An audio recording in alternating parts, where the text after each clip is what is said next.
세계 1위 자산 운용사인 블랙록의 최고 경영자 레리 핑크는 폭스 비즈니스와의 인터뷰에서 이더리움이 증권으로 분류되더라도 블랙록의 이더리움 현물 ETF를 취급할 수 있느냐는 질문에 블랙록은 가능하다라는 답변을 달았습니다. 오늘 영상 지금 바로 시작합니다. 네, 여러분 반갑습니다. 비트 갱스터입니다. 최근까지 영상에서 비트코인은 최근에 나온 이 고점 자리를 충분히 넘길 수 있을 거다라는 관점으로 시장을 보고 있기 때문에 알트코인 상승에 대해서 말씀을 드려왔었고, 장기적인 관점에서는 알트코인 매수 포인트랑 손절해야 되는 구간 혹은 내려온다면 버텨도 될 만한 구간은 어디로 잡아야 하는지에 대해서 브리핑을 드려왔습니다. 오늘 영상은 조금은 장기적인 컨텐츠가 될 수 있을 것 같은데, 저는 이더리움이 충분히 아직까지 상승 동력이 남아있다라고 보고 있고, 오늘은 이더리움에 대해서 말씀을 좀 드려보려고 합니다. 오늘도 영상 꼭 끝까지 시청하시고 영상 시작 전에 구독, 좋아요 그리고 알람 설정까지 부탁드리겠습니다. 알람 설정을 통해서 비트갱스 영상을 가장 빠르게 받아볼 수 있습니다. 우선 첫 번째로 가장 단순하게 생각했을 때 저는 이더리움이 비트코인의 상승과 하락을 가장 잘 따라가는 코인 중에 하나라고 생각하고 있습니다. 비트코인이 과거 21년도 4월달에 고점을 찍고 하락하고, 이더리움 역시도 21년도 5월달에 고점을 찍고 하락했습니다. 이후 비트코인이 신고점을 다시 갱신하면서 21년도 11월달에 고점을 형성하고, 이더리움 역시도 비트코인을 따라서 21년도 11월달에 신고점을 경신해주는 움직임이 나와주었습니다. 이번에 비트코인이 고점을 넘겨주면서 다시 한번 신고점을 경신해줬지만 이더리움 신고점을 아직 경신해주지 못했습니다. 여기서 한 가지의 변수는 차트적인 상승 가능성 혹은 비트코인의 자체적인 기술력에 대한 상승이 아니라 비트코인 ETF라는 외부적인 요인에 의한 인위적인 상승이라고 할 수 있는 ETF 기관들의 매수세로 지금의 상승분이 나오고 있는 거라고 차트를 좀 보고 있고, 동시에 현재 블랙록에서 이번에 이더리움 현물 ETF를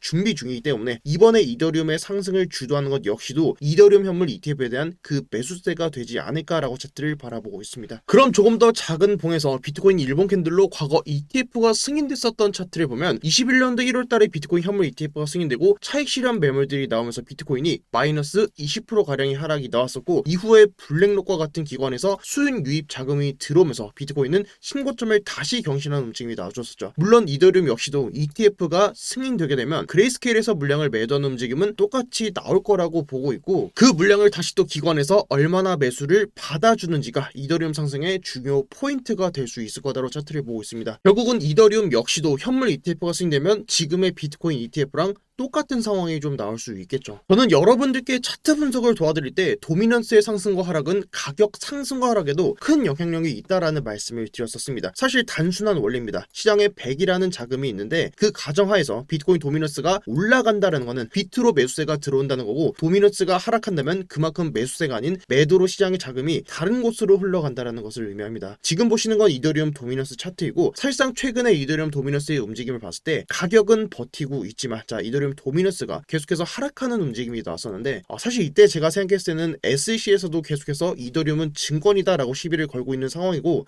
이더리움 ETF는 어쩌면 승인이 되지 않을 수도 있겠다라는 생각을 사실 갖고 있었는데, 어제 나왔던 블랙록의 레리 핑크가 그냥 근거 없이 센 척을 하지는 않았을 거라고 생각하고, 이미 홍콩에서도 이번에 비트코인 현물 ETF를 승인을 2분기로 앞두고 있고, 자, 홍콩에서 미국보다 앞서서 이더리움까지 출시를 희망하고 있는 상황이기 때문에 어쩌면 미국에서보다 홍콩에서 먼저 이더리움 ETF가 승인될 가능성도 사실 배제할 수는 없다고 생각하고 있습니다. 중국의 관여를 받고 있는 홍콩에서 사실상 비트코인과 이더리움 ETF가 승인을 한다라는 게 중국의 거대 자금도 시장에 유입될 수 있는 좋은 기회이기 때문에 앞으로 이 호재는 가격 상승으로 충분히 이어질 수 있는 상승 호재라고 생각을 하고 있습니다. 여기서 추가로 기술적인 분석으로 주봉상 이더리움 도미넌스가 고점에서 주봉에서 하락 다이버런스를 만들고 도미넌스가 마이너스 20% 빠졌던 구간에서 실제 이더리움은 가격 하락이 마이너스 26%까지 하락이 나왔었고, 다시 이더리움 도미넌스가 바닥에서 주봉상 상승 다이버런스를 만들고 플러스 16% 상승이 나왔던 구간에서 이더리움은 플러스 175%까지 반등에 성공했습니다. 자, 이번에 내렸던 도미넌스의 하락에서 아직까지는 이 저점을 깨지 않았지만 이 저점을 한 번 더 깨고 내려온다면 이 도미넌스 하락에서 이더리움의 가격적인 조정 구간은 있을 수 있겠지만, 내려오는 바닥에서 도미넌스상 다시 한번 상승 다이버런스를 2차례 더블로 2번 걸리는 구간이기 때문에 그 상승은 이전에 나왔던 주봉의 상승 다이버런스보다 더 큰 상승분이 충분히 나와줄 수 있을 거다라고 차트를 보고 있습니다. 그리고 도미넌스의 상승은 가격 상승으로도 충분히 이어질 수 있을 거라고 보고 있습니다. 이더리움을 현재도 들고 계신 분들은 저는 계속 들고 있어봐도 괜찮을 거다라고 차트를 좀 보고 있고, 신규 진입을 고민 중이신 분들이라면 현재가에서 진입하는 것도 저는 괜찮은 가격이라고 보고 있지만, 방금 전에 말씀드렸던 이 주봉상 저점을 한 번 더 낮추면서 다이버런스가 걸려주고 그 다음 봉에서 양봉이 뜨면서 그 다이버런스를 컨펌 시켜주는 움직임이 나왔을 때부터 매수를 해도 저는 늦지는 않을 거다라고 않을까라고 차트를 보고 있습니다. 자, 일본 캔들상 여기서 반등물이 나와주면서 고점을 넘겨준다면 일봉에서는 지금 고점이 RSI를 크게 올려놓았기 때문에 하락 다이버스가 자칫 걸릴 수 있는 자리지만, 만약에 이 구간에서 ETF라는 호재로 크게 이더리움이 상승분이 나와준다라고 하면은 과거 비트코인의 ETF가 승인이 됐던 구간도 봤을 때, 자 이때도 고점은 계속해서 높아지는 상승분이 나왔지만 RSI 지수는 계속해서 고점을